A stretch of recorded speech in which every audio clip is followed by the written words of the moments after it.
দুই প্রকার নারীদের রোজা আমার আল্লাহ কখনো কবুল করবেন না। নাউজুবিল্লাহি মিন যালিক। মা বোনেরা, আপনাদের পায়ে হাত রেখে আমি বলছি, শুনেন, যদি এই বদ অভ্যাস যদি আপনার ভিতরে থাকে, আজকের থেকে আপনি প্রমিস করেন এই অভ্যাসগুলোকে পরিহার করেন, তা না হলে আপনি ধ্বংস হয়ে যাবেন। আপনার আমল ধ্বংস হয়ে যাবে, আপনার নামাজ ধ্বংস হয়ে যাবে, আপনার রোজা ধ্বংস হয়ে যাবে। কারণ এই দুইটা বদ অভ্যাস যদি আপনার ভিতরে থাকে, নামাজ কেন, কাবা শরীফের গিলাফ ধরে যদি আপনি কান্না করেন, আপনার কান্নাটাও আমার আল্লাহর কাছে কবুল হবে না। নাউজুবিল্লাহি মিন যালিক। কারণ অনেক সময় দেখা যায় কি জানেন, আমাদের ম্যাক্সিমাম মা বোনেরা এখন ইবাদতের প্রতি তাদের একটা আকর্ষণ আছে। কেন আমি বলছি, অনেক মা বোনেরা আমাকে ফোন দিয়ে বলে, হুজুর তারাবি নামাজের দোয়া পারি না, দোয়াটা না পারলে কি নামাজ হবে কিনা? হুজুর তারাবি নামাজ 4 রাকাত পড়ার পরে যে একটা দোয়া পড়তে হয় সেটা পারি না, না পড়লে কি নামাজ হবে কিনা?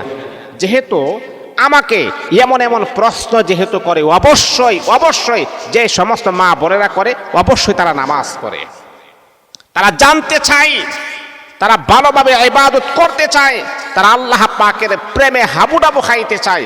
এই জন্যে তারা এমন এমন প্রশ্ন করে। আর যারা নামাজ পড়ে না তারা তো প্রশ্নই করে না। তা সম্মানিত হাজিরিন, আমার মা বোনদেরকে আমি অত্যন্ত ভালোবাসি, মোহাব্বত করি, কারণ আমি হচ্ছে একজন মায়ের সন্তান। আমারও আল্লাহ তাআলা 2টা মেয়ে দিয়েছেন, আমারও স্ত্রী আছে। আমি আপনাদেরকে ভালোবাসি, আর ভালোবাসার তরফ থেকে এই কথাগুলো আমি আপনাদেরকে বলছি। মা, যদি আপনারা এই 2 প্রকার নারীদের রোজা কবুল হয় না, ওই সমস্ত বদ অভ্যাস যদি আপনার ভিতরে থাকে, মা আমি আপনার সন্তান হিসাবে আপনার পা ধরে বলছি, আপনি আমার বোন হিসাবে আপনার পা ধরে বলছি, এই 2টা বদ অভ্যাস পরিহার করুন, তওবা করুন, আল্লাহর কাছে ফিরে আসুন। 2টা অভ্যাস থাকলে এই মুহূর্তে এটাকে আপনি একেবারে তালাক দিয়া দেন। তা না হলে যতই ইবাদত করেন, যতই কোরআন তেলাওয়াত করেন, সেটা আল্লাহর দরবারে কবুল হবে না। 1 নাম্বার, কথাগুলা দিলের কান লাগাই শুনেন। পুরুষ যারা আছি, যারা শুনতেছেন, আপনি আপনার স্ত্রীকে শোনাবেন, আপনি শুনতেছেন আপনার বোনকে শোনাবেন, আপনি শুনতেছেন আপনি আপনার মাকে শোনাবেন, আপনি আপনার মেয়েটাকে শোনাবেন। আমরা পুরুষেরা এক গৈরামি আছে, মসজিদের মাইকে আলান হয়, মসজিদের মাইকে জুমার দিন আলোচনা হয়, কিন্তু সেটা শুধু খালি আপনার ভিতরে সীমাবদ্ধ রাখবেন কেন? আপনার স্ত্রীকে বলবেন, হুজুর এই কথা বলছে, আপনার মেয়েকে বলবেন, আপনার সন্তানকে বলবেন, হুজুর এই কথা বলছে, আপনি গিয়ে তালিম করবেন। আমরা মসজিদ থেকে বের হয়ে গেলে শেষ, কি আলোচনা করছে সেটাও আমাদের মনে নাই। তাহলে 2 প্রকার নারীদের রোজা কখনো কবুল হবে না। এর ভিতরে 1 নাম্বার হলো, যেই নারী স্বামীর অবাধ্য হয়, যেই নারী স্বামীর একেবারেই অবাধ্য, স্বামী ডাকে সাড়া নাই। মনে করেন স্বামী তাকে ভালোবাসে না, কারণ তার কিছু খাইসিয়তের কারণে, তার কিছু এমন কিছু বদ অভ্যাসের কারণে স্বামী তাকে ভালোই বাসতে পারে না। মা, আপনি কেমন মহিলা যে আপনার স্বামী আপনাকে ভালোবাসে না? আপনি আপনার স্বামীর কতটুকু অবাধ্য হয়েছেন, আপনার চেহারাটা পর্যন্ত আপনার স্বামী দেখতে পারে না। একটা মানুষ যখন দেখবেন, আপনি যখন ডাক দিবেন, ডাকের সাথে সাথে যখন চলে আসবে, এই মানুষটার প্রতি একটা মায়া, মোহাব্বত, ভালোবাসা কাজ করে না, যে সে আমার কথাবার্তা শুনে। আর আপনার স্ত্রী, যাকে আপনার সবচেয়ে আপন মানুষ পৃথিবীতে, রাসূল আকরাম সাল্লাল্লাহু আলাইহি ওয়াসাল্লাম বলেছেন, পৃথিবীতে যত সম্পর্ক আছে সবচাইতে পবিত্র সম্পর্ক হলো স্বামী আর স্ত্রী। আপনি যখন আপনার স্ত্রীকে ডাক দিয়েছেন, একান্তভাবে ডাক দিয়েছেন, তার সাথে সহবাস করবেন, আপনার স্ত্রীর শরীরে কোনো রোগ নাই, শোক নাই, বালা মুসিবত নাই, টেনশন নাই, বিপদ আপদ কোনো কিছুই নাই, তারপরও সে বলেন আমি পারবো না। এইরকম স্ত্রী আছে না নাই? এই মহিলা নামাজ পড়লে কবুল হবে না।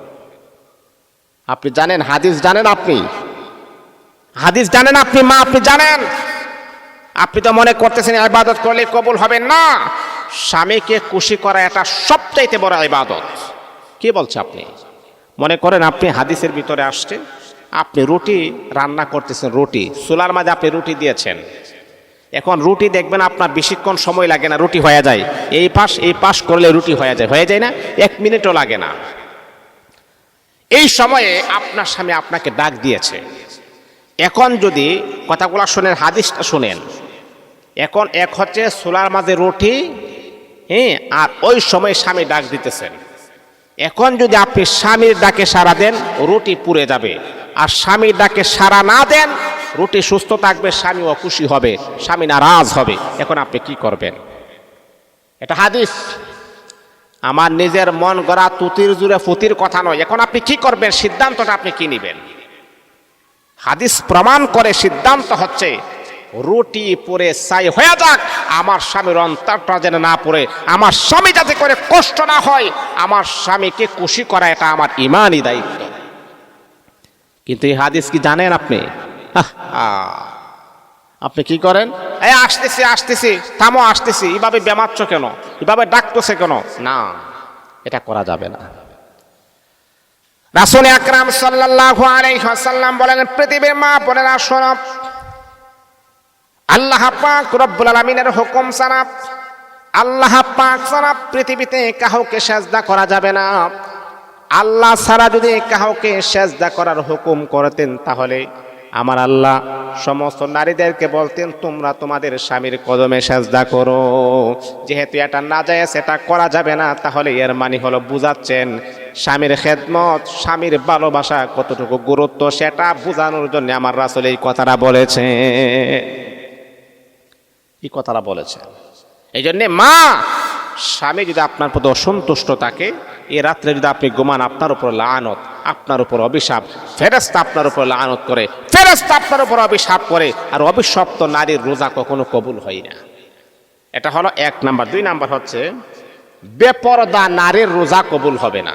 বেপরদা চলাফেরা যারা করে, বেপরদা, দেখেন এখন আপনি বলতে পারেন হুজুর কবুল হবে না, এর মানে কি? দেখেন, হ্যাঁ রোজা কবুল হবে, কিন্তু রোজার যে পরিপূর্ণ যে একটা সওয়াব, সেটা থেকে আপনি বঞ্চিত হবেন।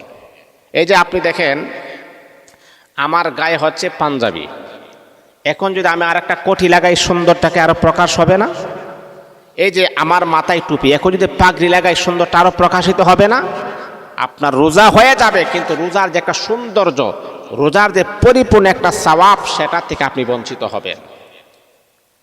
অনেক নারী আছে রোজা রাখে, কিন্তু পর্দা মোতাবেক চলে না, বেপর্দা চলাফেরা করে, আছে না এমন নারী? বেপর্দা। দেখেন, রোজা রাখা ফরজ, আপনার শরীরটাকে ডেকে রাখাও ফরজ। এই যে আপনি তিরিং বিরিং সিরিং করে যে আপনি হাঁটতেছেন, আপনার এই তিরিং বিরিং হাঁটাহাঁটি দেখে অনেক যুবক আপনার দিকে কুনজরে তাকাচ্ছে। এই মা সাবধান, এটা হাদিসের ভাষা। এই যে আপনি তিরিং বিরিং করে হাঁটতেছেন, আপনার বডির স্ট্রাকচার দেখে, কালচারগুলা দেখে অনেক যুবক আপনার দিকে কুনজরে তাকাচ্ছে। যতজন যুবক আপনার দিকে কুনজরে তাকাবে, ততটা জিনাহের গুনাহ যুবকের যেমন হবে, আপনার আমল নামার ভিতরে ততটা জিনাহের গুনাহ লিপিবদ্ধ করা হবে। কারণ আপনি এমন পোশাক পরবেন, যেই পোশাক যেন কোনো পুরুষকে যেন আকৃষ্ট না করে, এমন পোশাক পরবেন যেই পোশাক যেন কোনো নারীকে যেন আকৃষ্ট না করে, এই রকম পোশাক পরতে হবে। এটাই হচ্ছে ইসলাম। এই জন্যে 2 প্রকার নারীদের রোজা কখনো কবুল হবে না। মা বোনদেরকে আমি বলবো, এই 2টা বদ অভ্যাস অবশ্যই অবশ্যই অবশ্যই আমাদেরকে পরিহার করতে হবে, ভালো আমল করতে হবে, নেক আমল করতে হবে, যাতে আমার আল্লাহ আমাদের প্রতি সন্তুষ্ট হন, সেই দিকে অবশ্যই